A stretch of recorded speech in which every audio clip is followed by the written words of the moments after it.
Hey everyone, in this video I'm going to show you how to fix Spotify This Playlist is Empty problem.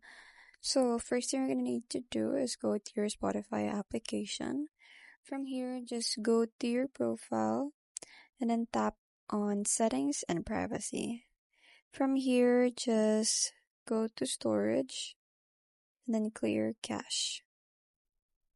Once you do that, just swipe it up and then swipe it up to restart the application.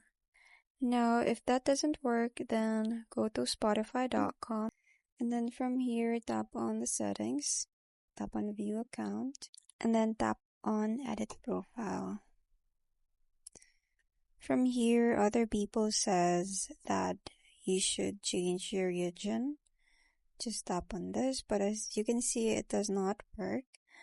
So what we're gonna do is go back, then tap on recover playlists, and then just keep on doing this so that it refreshes the playlist.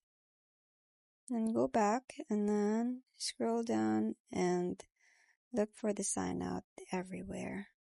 Just tap on sign out everywhere and then confirm the signing out. And once you're done with that, just go ahead and sign back in, and that will refresh everything and your playlist will be back to normal. And that's it. I hope you find this video helpful. Thanks for watching, and I'll see you in the next one. Bye!